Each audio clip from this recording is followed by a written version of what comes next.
Stoa is a digital campfire where we cohere in dialogue about what matters most at the knife's edge of what's happening now.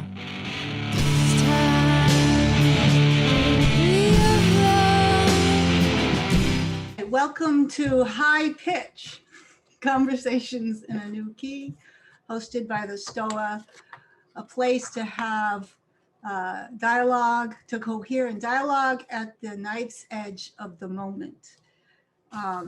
Thanks for being here. Your presence is already a gift, and we hope that we can contribute something useful and valuable today. We ended the last conversation with this really deliciously troublesome sense of the future that young people face, seeing that future through their eyes, trying to let that in, to witness what's coming for them. And I just wanted to settle into that experience at the beginning, so we can carry it forward in conversation today.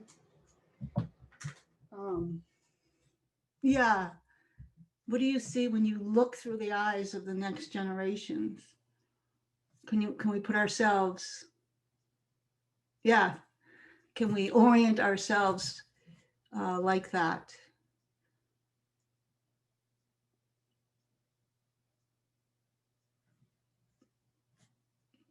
And just sensing into whether that produces anxiety or hope, or is it scary, or is there all of that happening in this imaginative, I call it empathic projection.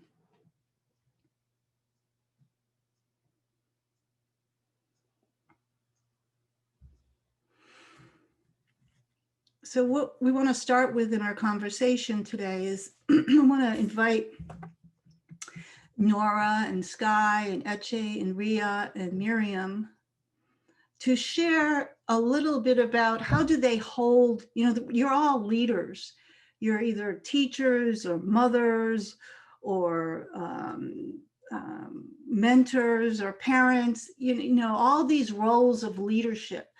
How do you hold those in this moment? And what are some of the things you still struggle with, or questions you have, or challenges that are in process? Everything is a lot of moving parts these days.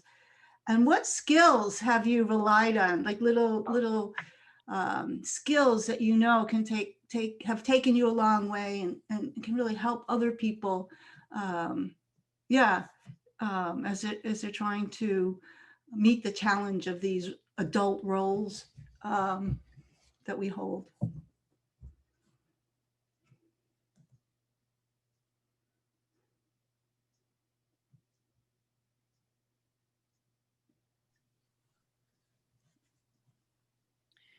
I think that I'm so happy with the way you phrased that, Bonnitta, because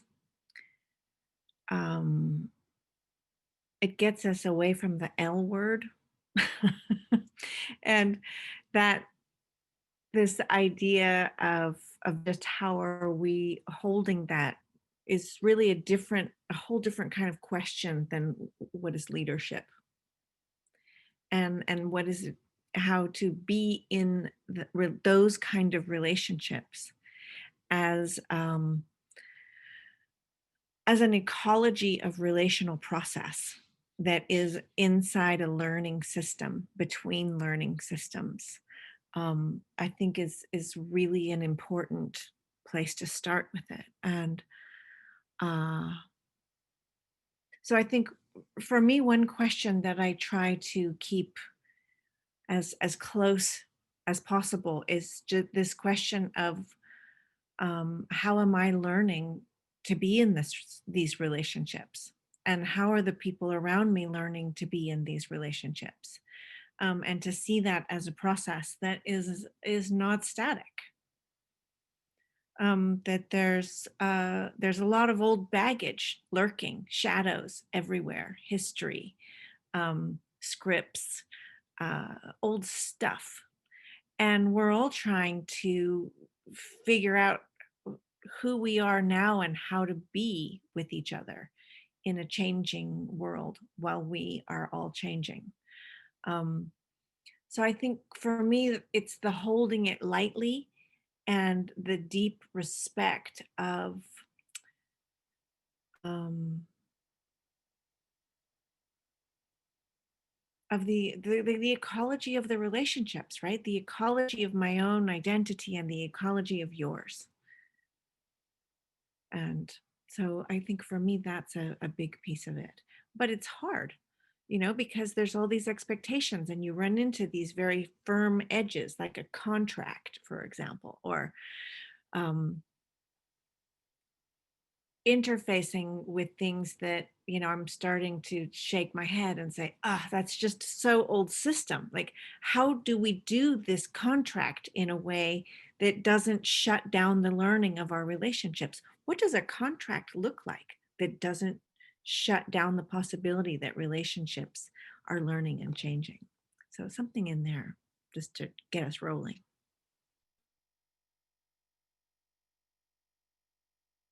I love that note. Sorry. Go ahead. Go ahead. Go ahead, Miriam. Go ahead. Okay, we'll build on each other. I love the note you just ended on there. And what came to mind was, can we look forwards into agreements in relationships where evolution is actually woven right into them? So it's presupposed that there is that dynamic and that it will change. And Bonnitta, as I was sitting with your inquiry and looking out the window, you can see above the screen here,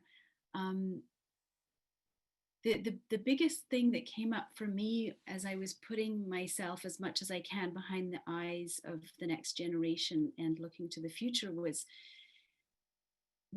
how much felt unknown. I just felt like I was looking into the unknown and then noticing what that does to me in my body mind. How does that actually feel? And feeling the edges of discomfort, how there's aspects in me that really, really don't like not knowing. And then that a big part of my practice is constantly staying, willing myself to stay curious, to bear the unknown and to even become familiar with it and agile with it. And with that, with the many unknowns, also to pay attention to what I can know. And so tying back to what you were saying, Nora, about relationships, when I think specifically of my relationships with that next generation, but also just in general, I feel like one thing I can know is that there is that state in me of residing in my, what I call my inner home, that actually is totally fine with not knowing and that does best at relating to others in that not knowing and in remaining curious and remaining open to the evolutionary dynamic of the relational field.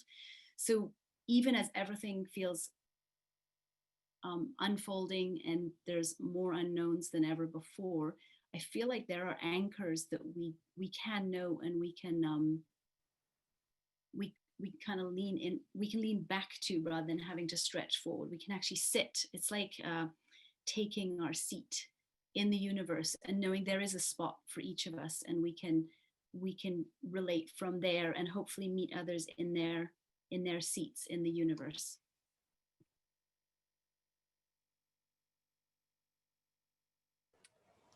Yeah, I was picking it up as just yesterday or the day before. And this is an example of, let's say, the Stoa community meeting collective presencing, as Peter was mentioning to me, like, we should do a training on collective presencing. And I'm like, ugh, like a certificate, that's what he said. I'm like, first of all, I don't know what he means with certificate, but that old school thinking coming in, like, but then how to do it differently, and how to be in that learning and how to be in the practice, and can we do it in a way that we are all learning, that we are all, I would say, move that learning ecology in all of us. So, and I noticed also yesterday, like I was like a bit like, I don't know what to do, and I don't want to. I hear a call from the community, let's say, and then how to respond, and am I the one to respond? How many others to invite in to help sensing? And so, yeah, how to be a leader in this time is something way different than I've ever encountered. And it's the newness is, I used to do a lot of workshops and training, and you always had to do the PR and make it known to the world and all stuff I don't like. And then now it seems like the community here is like moving, and I'm like, okay, I need to move along. Or it's like, hey, here's a calling, here is a question, do something with it. And so, yeah, just as a very fresh example from yesterday, which hasn't resolved in some clarity, but how we are that that pace of change seems to be so quick. And then, yeah, how to be, as I think what you say, Miriam, like, I would say, be centered, be grounded, or try at least to find that space again, and then sense from there. That what came up. Pieces back. I was feeling that's for me so much of what leadership looks like these days is very awkward. And somebody commented that they loved your ooh, Ria. and it's like when I'm actually leading, a lot of people misunderstand what's happening. Because it doesn't look like the kind of leadership that we're used to. And I mean, we're right in the midst of an examination of leadership at the so-called highest levels right now. But I also love to think of leadership these days less as leadership and more as midwifing. Like I look for other models of, you know, when I was pregnant, I had my child at home. I had a home birth, and the women who were gathered around for that experience, there was no leader, or at least, you know, in different moments there were different leaders, but there was a process taking place that everyone was responding to, including the baby and me.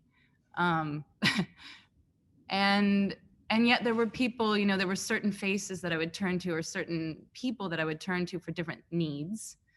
And they had their own needs and experience. And it was, you know, kind of what I think Nora always describes so beautifully. It's the whole system responding to each other.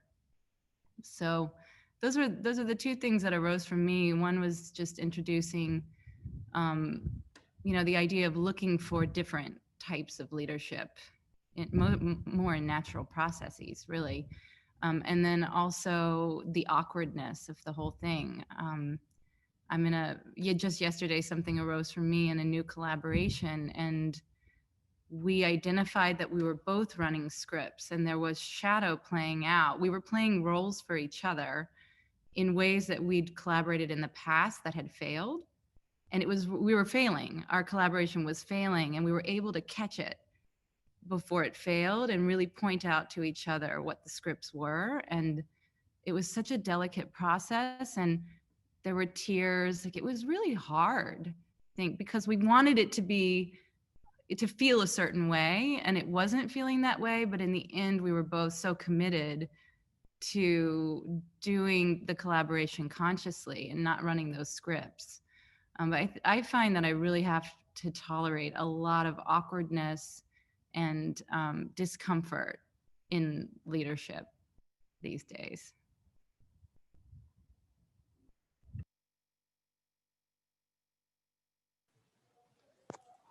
I want to go too, especially on that note of awkwardness, which I feel is my realm of living. You know, it really wasn't until I had my child 5 years ago, 5.5 years ago at this point, that I felt like I had the right to that word, that position of leadership. And when you're a mom, all of a sudden you have no choice but to become that. If you want, you know, a good future for your child, then you start dwelling in these questions of like, oh, what kind of person do I want him to be? And for that, you got to model that kind of person. You got to become that kind of person. And the kinds of fears that have held me back up until that point, the kinds of indulgences in my old patterns that I could just let be, they all had to start going. They didn't all go away. Of course, I'm still working on them, but it hit me that, oh, it's game time. I gotta start stepping up. And I've been on that journey of stepping up. And even me saying yes to being here with, a lot of excitement, of course, and a lot of fear. Like, I have a background of performance anxiety is one way I can talk, name it.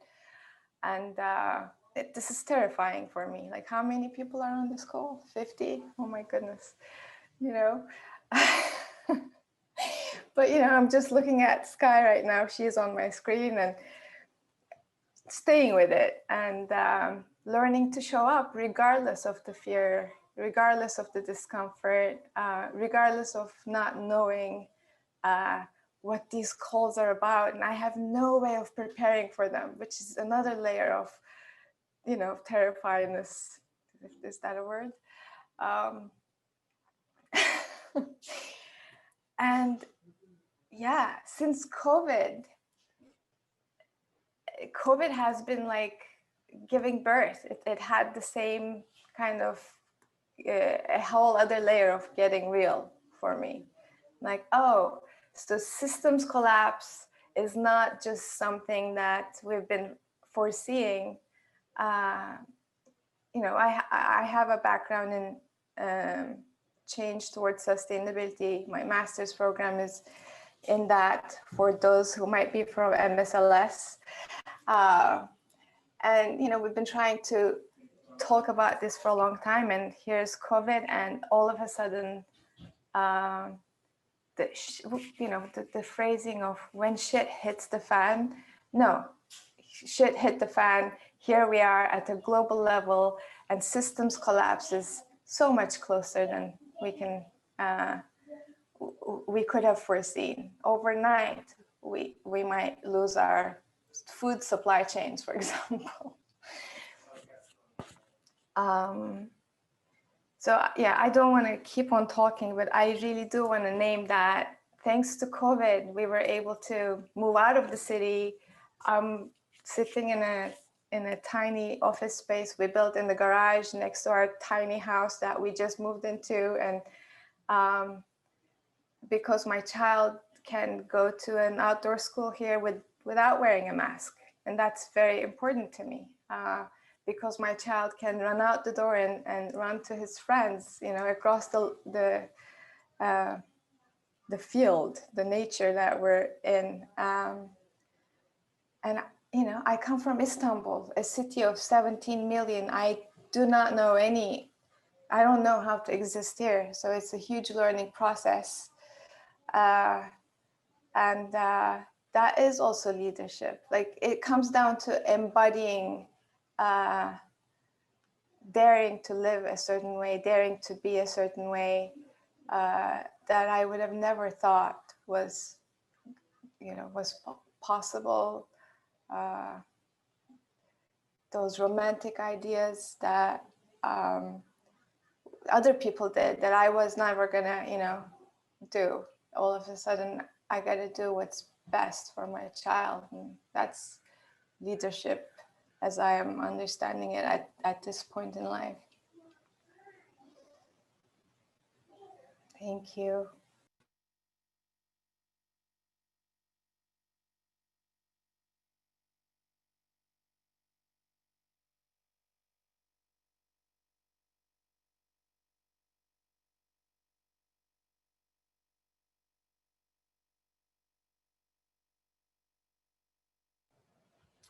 I want to pick it up.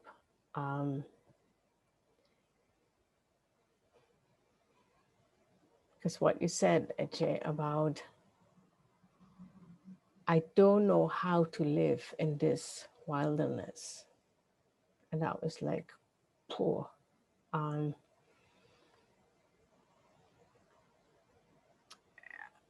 Bonnie sent us a couple of questions that we might touch on in this conversation. And one was about something like, what are you scared about, or what capacities have been lost, or something. And that to me is, that's really scary to me, that there's so few people who actually know how to grow their food. That for me is like, I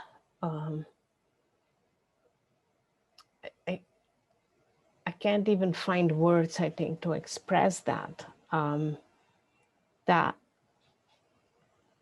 it's not just about having the food, but it's that relationship with nature, like understanding the seasons, like people wanting tomatoes at Christmas time. And I'm like, come on, that's wrong in a way. And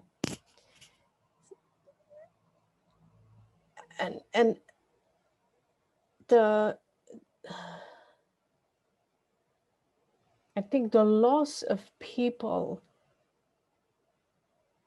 being able, or not being able, being at ease with just do physical work, whatever that is, like cutting the grass or get your wood in for the winter, or, I mean,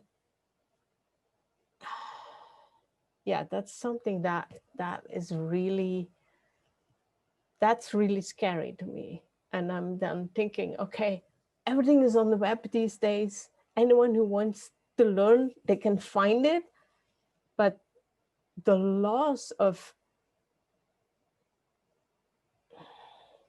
that everybody used to know how to grow their vegetables, at least from where I come from, just the countryside in Belgium. That to me is like, I don't have an English word to express that. But yeah, just because you said, I don't know how to live here in the wilderness, it was like, suddenly it came up. Pieces back. Yeah, so now I'm triggered. So one of the things I've noticed is working with high school students, and this is kind of a pet peeve, and I think it ties some of this together, is Like we do all this work to teach people systems thinking at a very high cognitive complexity level. So you go to high school and like you ask kids, like, what are the issues you want to work on for your results action project? And the answers are so highly complex, intersectional, and what's the relationship between farm workers and police brutality, really complex. But they can't see something they might do right in front of them, right? And we've substituted this false cognitive complexity for the complexity of life, right? So their lives are complicated and their minds are, there's false systemic complexity. And I know Nora, this is Nora's thing too. And it's like, yeah, maybe you want to talk about this, but like a bait and switch that's happening, and all the emphasis is on this highly cognitive complexity, and not on this other thing. And yeah, and then I wrote something, so then I'll let you speak to this. And what really frustrates me is that the people who like sell this high cognitive complexity, they talk as if this is emergent, this is like just been happening now. And Darwin was born in 1809. Like to come up with evolution, like he really used his eyes. And William James was born in 1842, and Einstein in 1861, 1879, Whitehead in 1861, Maria Montessori 1870. Then even like people who are in our generation, Gregory Bateson, 1904. Why does this not get transmitted intergenerationally? This to me is a disaster. People adults in my master's course don't know what evolution is. They have a Darwinian attitude, but they actually don't know what evolution is. Hundreds of years later. This is, for me, a real disservice we've done to children. But they don't have tools. They don't have the tools. All right, I'm going back into my listening mode. I love that though, Bonnitta, because yeah, I see it all the time. And for me, there's that expression of Korzybski's that the map is not the territory, and the language of complexity is not the complexity. And I feel so often this frustration around the conversation getting caught in the discourse of this sort of abstracted version. And I love the theory. I love theory. But when theory comes alive is when you see it in the family, you see it. And most of the world doesn't need the theory to see it, actually, just for the record. This is transmitted intergenerationally. And it has been for thousands of years. They just didn't call it complexity. They called it life. and so I think for me, it's something that I was thinking about this question around, being in a teacher role or a leader role. Or I remember I did this one session, and I was talking about mutual learning. The whole thing was about mutual learning.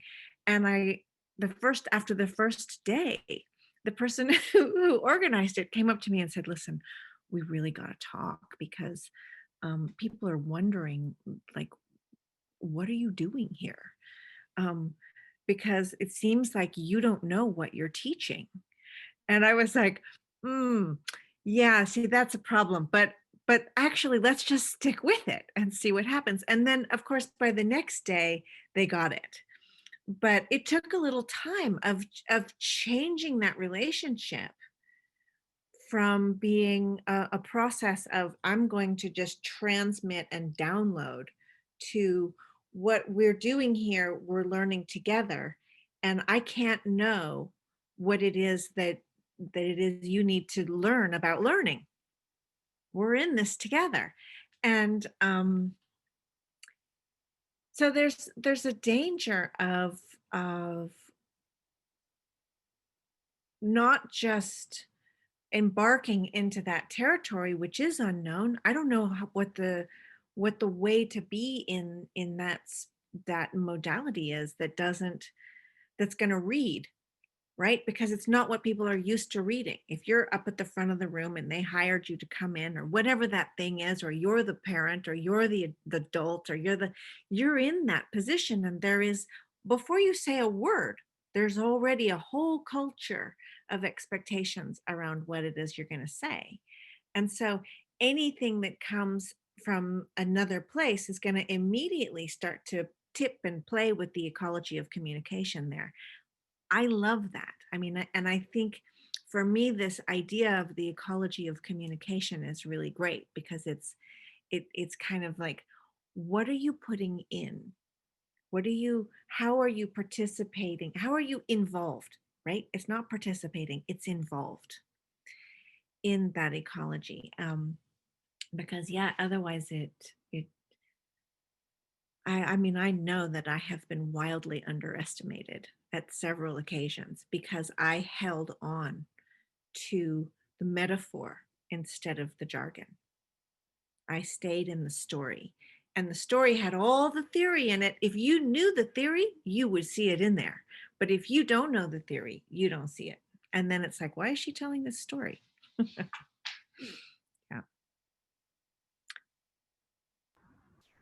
I have to just say thank you, Nora.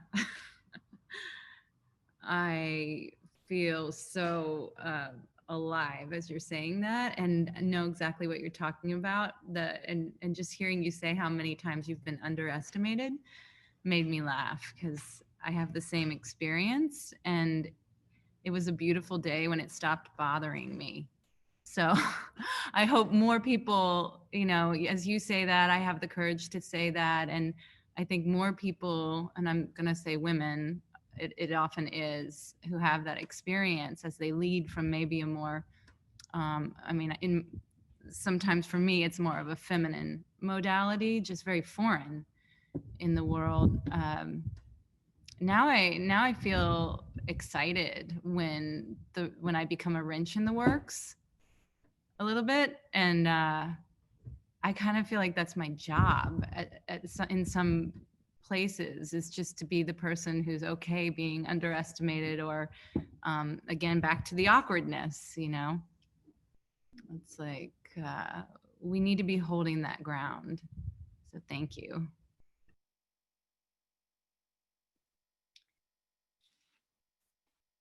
As I've been listening, I feel like I keep hearing these little whispers of, like, leadership's often located in one individual. And I keep hearing these whispers on the edges of leadership. What about leadership between two people, or leadership in the middle of a whole bunch of people, or leadership that happens in the interface between a human and the natural world?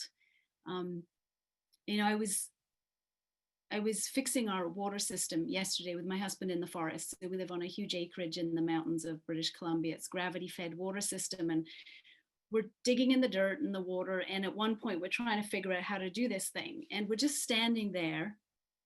And it was one of those moments where he had one thought, I had one. Neither of them worked. We kept sort of leaning into the middle of how we're going to work with this interface with very much the natural world, but also the interface between the two of us. And it quite simply, then we landed on an answer that felt like it came from the middle of us rather than from himself or myself. So I just wanted to bring that into the conversation, because another thing that I was remembering, we used to host young adults often at our homestead here. And we were doing work in the forest and basically doing interface work where you're cleaning up some of the forest ground to make it safer in case of a wildfire. So they were lugging, these young adults were lugging a lot of wood through the forest. And at the end of the day, one of them, this lovely guy from Montreal, musician, he was so exhausted. He said, I don't know when I felt this exhausted in my life. So I asked him, what is it? And he thought about it for a while, and he said, I find it so challenging to be walking on uneven ground all day. Like my my brain is not used to walking on forested ground where every step you take, you're having to do, often unconscious, but adjustments. And I was so struck by that, like what happens at that interface too between a human and the natural world, and what possibilities open up there as far as being able to become familiar and okay with awkwardness, as you were saying, Ece, or being in the wilderness, but both metaphorically and actually, and what new versions of showing up as, maybe there's another word, as leader, because a lot for me about being a leader is about paying attention and naming and being sort of watching ahead. And I see a lot of people in this area that I live in who have for 20, 30 years been feeling ahead of the times. I mean, they know how to grow food, they know how to fix things. I live in an area where there is a culture that has in a way been leading in a very grounded, hands-on way that would never make it to a podcast, but that actually grows a lot of food, for example.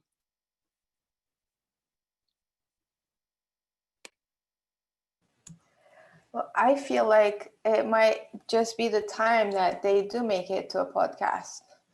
I think it's really becoming increasingly interesting. I feel like if I were Instagramming this whole move that we're in, it would probably, catch interest. It's a lot to tie it to leadership.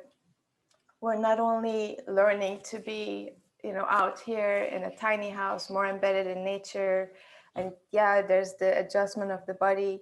We're having to navigate a whole new community of people, and how do we get to be with each other? How do we deal with my son showing up, in their house at 7 a.m. and they have to send him back and he comes back crying, and there's a lot of communitas is how you guys say it, is that I still call it the community dynamics that we're learning to navigate. And I feel like it's part of my leadership that I dare to bring our family here and have this environment wire my son. So his brain is actually adjusted from the get-go to walking on the uneven ground. So his emotional intelligence will rise up to the capacity of coexisting and navigating social difficulties with others and be able to find his way forward. So I feel like there's that piece of the environment and us imagining, what is more wholesome, and being able to, daring to move towards it, act towards it, at least keep on imagining it in us until, pockets of it starts becoming more real in our life. I just want to present something that I run into all the time. So as we talk about this experience of moving on uneven ground, and so for me it's a big yes, and so my mind goes, oh yeah, and I want to know the neurophysiology of that. And people that have dementia, walking is like the first thing that goes away, and it turns out there's really complex reasons why that. And so, I think that's okay. I'm not saying that this is a bad move. It's lovely to use the mind that way. But what happens in education is that we settle for the explanation and not the experience. So there might be a lot of neuroscientists who, they grew up and learned that. It's fascinating. And that can be really good high play. But the actual basis for that seems too trivial to pursue, right? So this is like, I think, how we reverse these things. So That's been a big part of my experience, and I've had to struggle with it because the enthusiasm for like what I discover on my farm comes up, and then I want to share all this stuff I learned. And then I realized, but then like we had this summer school and these people came over to have a self-organized learning experience, and they wanted to work on a farm. And after the first 2 weeks, they were like, well, we don't want to work on the farm. Like, we just want to read your books, really, you know? So like, yeah, so I was, a lot of people, I went through a phase where people asked me why I don't have people over here. And I'm like, because people, they don't like nature. I mean, I've come to just that despair. Like, they think they like nature, but they don't like nature. And I think this is changing. Not because, I mean, I think the situation's forcing us to relook this, but yeah, there's something funny going on in that balance, in that dance. Now, having said that, not everybody can live in nature. We live in also community, and we live in cities. And for me, the question then is, can we as community be more like nature, so that children growing up in a community of people actually experience those same kind of relationships? I don't know. It's a funny question. What would that look like? But yeah, Nora. Yeah. Yeah, I wanted to just it looks like looking at relational process. It looks like looking at relationships, and not just at the first level, but how those relationships are part of other relationships. And for me, I think when I was a kid, one of the ways in which I got that transmitted across generations was my father's constant kind of questioning of, so how do you think that you know that? Why do you think that you think that? What are the thoughts around you that you're drawing from that are bringing this into your observation? So there was this constant, sort of like attention to how it is that I'm making assumptions about my own observations. And that was really helpful. Plus it was fun. And also in that conversation, so you see a tree and you're looking at that tree and you say this about the tree, or about this person in a city, or about your family member, or whatever it is you're talking about. Where are those ideas coming from? Just to take that 1 second to examine that question of what has seasoned your observational stew. And I think that helps a great deal when you start to begin to look at how other people might be observing through their observational processes. And even as a kid, that exercise was a constant. And so there's that, I think, that fed into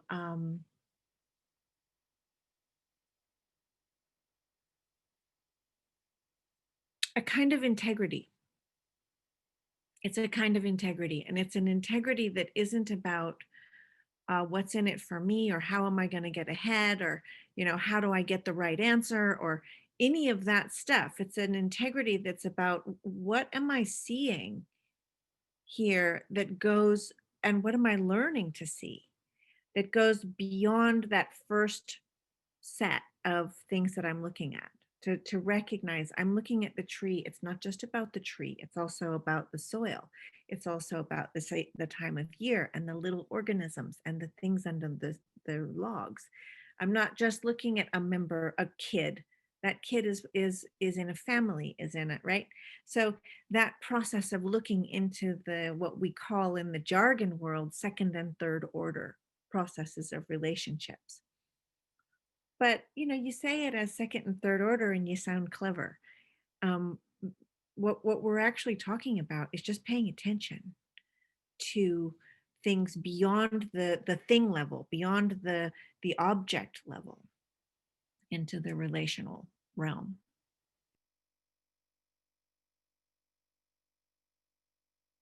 So my kids that are in their 20s are dealing with this at a very real level, which is that they're struggling with the relationship between, do I go and become an independent, individuated adult out in the world? Because that's the relationship to the culture. That's the signaling of the culture. Or, having worked with me and looking at, all these things we're talking about here, how do you grow land? How do you make food? How do you do these things we need to do now? How do we do this intergenerationally? But if they do that intergenerationally, it's viewed as a failure to launch. That's the phrase, failure to launch. And that's a really hard thing to carry as an identity into the world. So there's some double binds, there's some hard pulls here of what it is to do this intergenerationally. I'm just going to seed this conversation with a couple of comments and questions. They're in the same direction, but we can weave these in. So Stephanie has this wonderful question / insight. Can we define leadership as an ability to read the patterns of nature in one's environment, wild or man-made, and ride the wave of what's happening and be aware of the needs and realities around the whole situation? And then there's a question of how do we embrace the uneven ground internally? So using that concrete example as a metaphor for, for personal work, i.e. the multiple over-attachments to specific ideas, where your core identity gets tightly connected to ideas. Can we use that metaphor of uneven walking to carry forward maybe a skill, of ideas and beliefs and perspectives? The comment here is, I want to become less coupled to this need for certainty. So, yeah.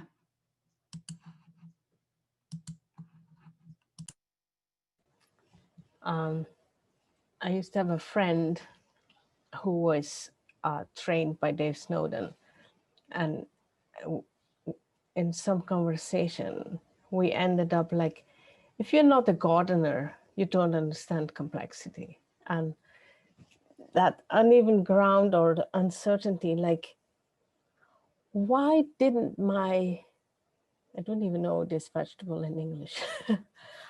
I sowed it. Why didn't it grow? Too bad. Like, what do I do with the voles eating my carrots? And it sounds trivial, but learning that there are dynamics out there that I need to take into account, that so much that I mean, I'm gardening since ever. And still there's so much that, why is 1 year the voles eat all my carrots and the next year they don't? And there's so much that I don't know, and just be with that, being at ease, I think, with that uncertainty, like, okay, I hope to have more carrots. I don't, then we eat something else. Or and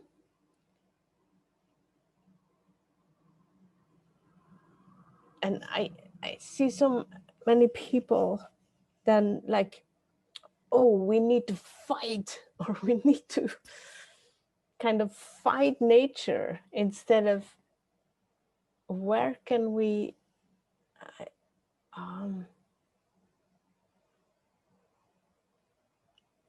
probably be at ease that it doesn't always goes our ways. And I mean, it's the same when you raise kids or grandchildren or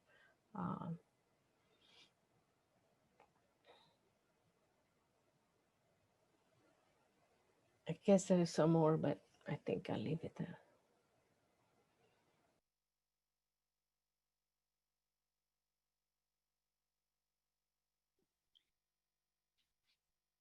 There's something about how I'm watching education happen where it is so much delivery of content in a siloed fashion. And a lot of what I'm hearing here in this time together is what learning happens in life with nature, with each other, in the dynamic unfolding of how things actually unfold, and what skills can we learn ourselves, what skills can we model, what can we learn alongside our youth, so that we're actually engaging in the, you know, in a way, it's not to not deliver content and insight and, you know, information, but it's how can you add into that this much more real life interface skill building piece of education. And I'm reminded of something, Bonnitta, you said in a conversation a few months ago where you said, I think you were describing how, you know, you've noticed some people have, say, a horse come at them, and then instead of them actually like doing something in their bodies about it and with their voices, they'll go into, you know, a self-development, like what's happening internally now that I might like, so almost like doing shadow work on while the horse is coming at them, instead of actually just dealing with, like, there's like this disconnect in a way between content and then actual life. And I'm reminded of this wilderness program we have here in the area. It's for grades 9, 10, 11. And they do 4 days of what you could call regular school content. But they have 1 day a week where they're out in the wilderness every week. And then they have six-day outings where they're literally, I mean, they were camping at minus 27 degrees centigrade at one point, and they canoe 60 kilometers. I mean, they do fairly epic adventures. But to watch the embodied learning that happened with combining what happens usually in education, but with this much more, you need to use your mind in the moment as the winds are blowing and the tarp's flying off while you're camping. What are you going to do? Like, you need to hold basically your shit together when you're freezing cold and you can't sleep, and your classmates are dependent on your attitude. Like that kind of, I feel like combining that more would also make us a lot more resilient and give us, in a way, those healthy doses of the unknown that I've been hearing through the thread. Like, how can we reframe it so that we don't even call it, like, even the word awkward sounds terribly awkward. Bearing the unfamiliar sounds very burdened. Like, what about if it just became basically normal that we don't always know, and that we're humble in the face of not knowing it. There is a mystery, and that we're interfacing with it. And sometimes we get it right, and sometimes we just stay with a question for a long time.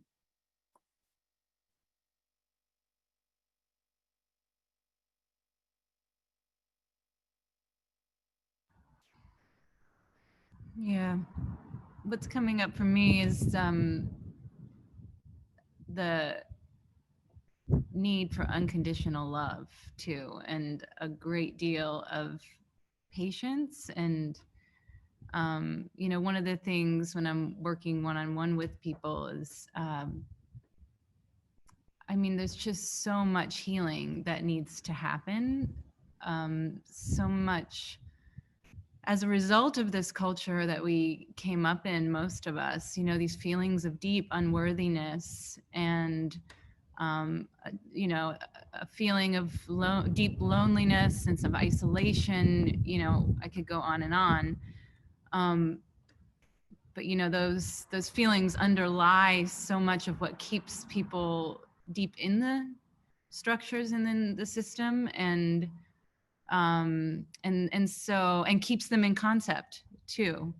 You know, because I can understand the concept, but it actually is really scary if I try to practice it. Or what if they think I'm awkward or strange? Or what if the deep, my fear that's almost unbearable, but as long as I'm up here in the head, I'm not really even fully aware of it. But if you ask me to do that thing you're talking about, I'm gonna get scared. So, I'm, for me, that's where I love the experience of watching people, and I'm often working with leaders, watching them begin to understand their new ways, but then really holding them to the practice of those new ways and holding them in a kind of state of acceptance, really. And like being sometimes one of the only people in their life. Some of these are like corporate CEO types, like one of the only people in their life who they feel comfortable admitting vulnerability to, or they feel comfortable saying, I have to lay off, 30% of my workforce this week, and I am so scared. And then, it's the little boy in me that's really scared. And so, that deep work of what, how wounded we are as a result of so much of the culture. And it's like chicken and egg, and we keep perpetuating the culture because of this. But I just wanted to bring through the unconditional love and the deep acceptance and the self-acceptance and the self-compassion too, that's really necessary for this to become more in practice.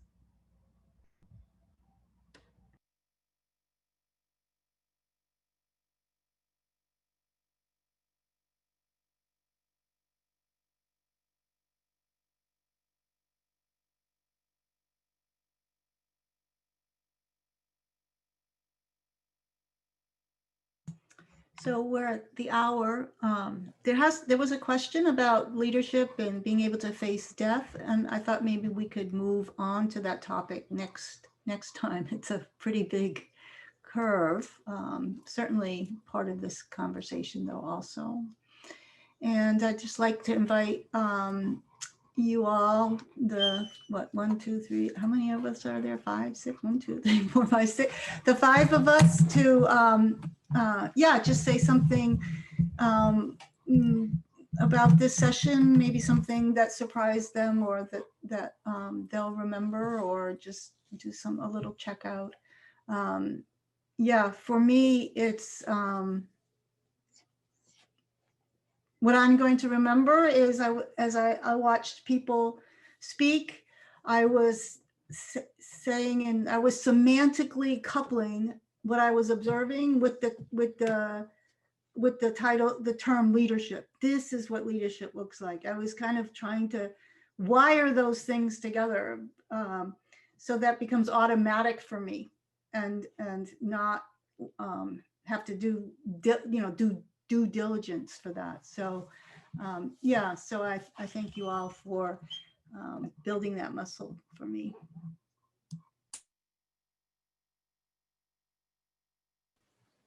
I will just name that. I want to thank you, Sky, for naming the self-compassion, the radical self-acceptance that's part of this journey that is being called from us. I feel like through that level of practice, I felt a lot more present and comfortable to show up, and comfortable to take a little more space.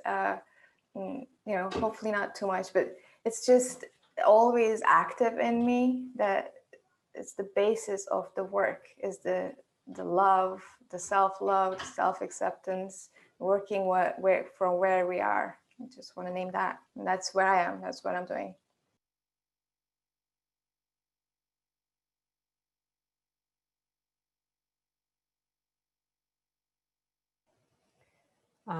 This is Ria. I was kind of shocked about people not being used to be on unstable ground. I'm like, wow.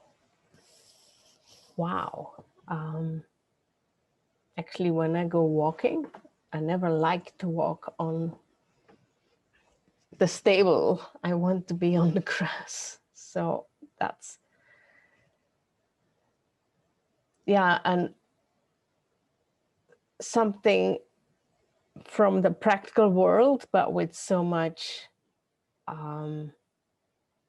meaning on all kinds of levels. I mean, that's something that will stay with me.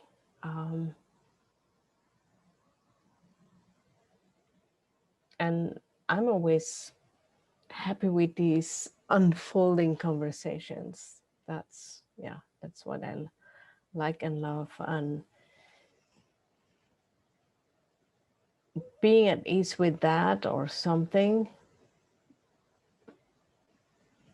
will be inspiring, I think. Yeah. That's it.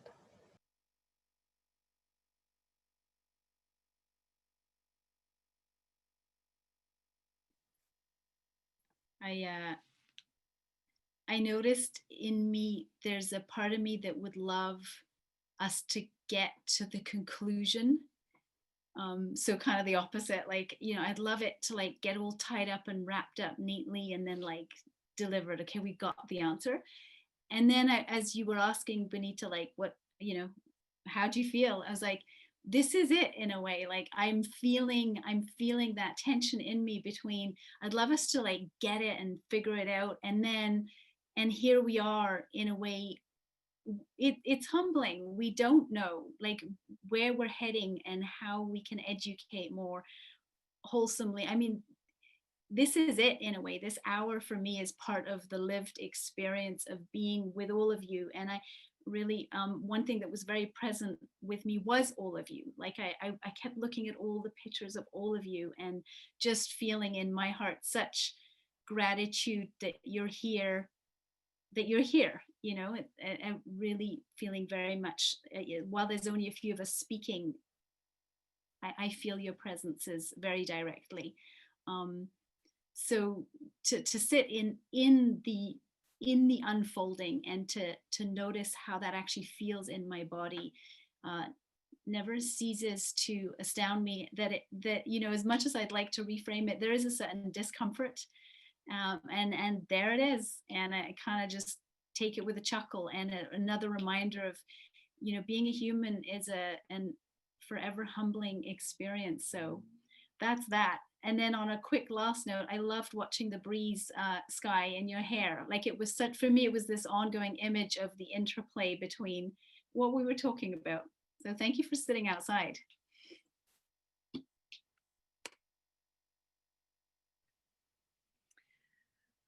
I'd like to come all the way back to the very beginning, where Bonnitta invited us to think about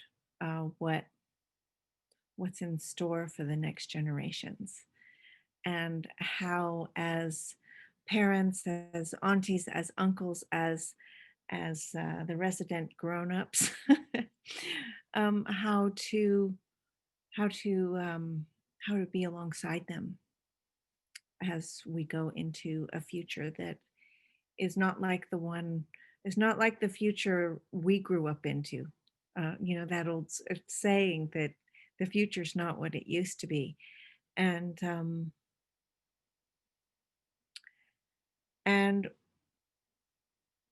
the kind of humility and carefulness there, to recognize when we're really taking part in an improvisation with them, and when we're defaulting into old cultural ideas that are actually going to be baggage. They're going to be hard for them to carry. We're you know, it's so habituated in language, in just assumptions around what are you going to be when you grow up, or what university, or what degree do you think, or what's your profession going to be. There's so many assumptions that have to do with the world of 50 years ago. And so I think that, you know, that the uneven ground for me is that that thing of not tripping up on my own cultural habits and staying ready to be able to respond in a way that I didn't see coming. And for me, that's a very rigorous process. It's improvisation, but it's also watching, feeling, attending, tending, and caring, right? Ultimately, it has to do with the fact that there's a lot of love there. And as the next generation goes into their future, the last thing on earth I want to do is burden them with more bullshit. So I guess I'll stop there. Yeah.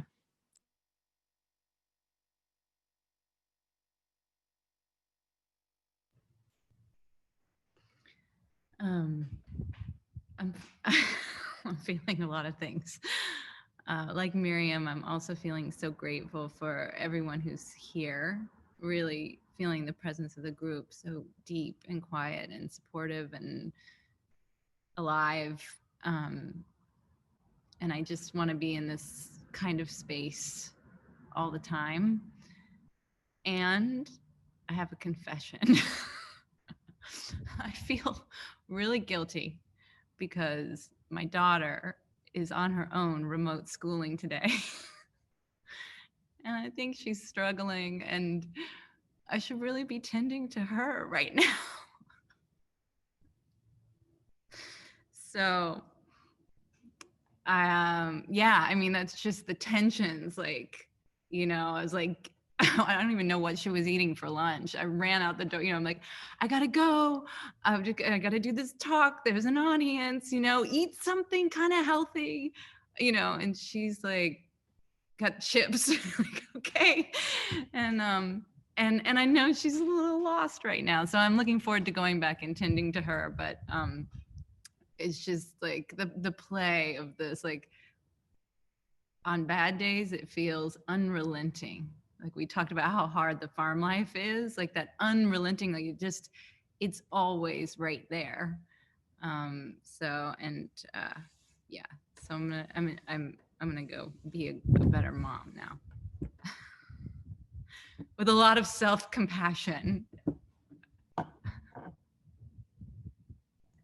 Okay, thank you very much. Thank you for presence, helping hold our own presence and being very, very real for us as an audience. And hopefully we'll all be able to come back again. Is it next week? Is it the exact same? Yeah, the next time slot next week. And we'll pick up some of the suggestions from the chat and weave them into this unfolding conversation. I thank you so much for coming here. Thank you, Sky, Nora, Ria, Ece, Miriam. You know, we talked about separation anxiety on an email. So I'm so happy we're all here. I feel whole and blessed, and wish you all a great day and good mommying and good, yeah, good leading.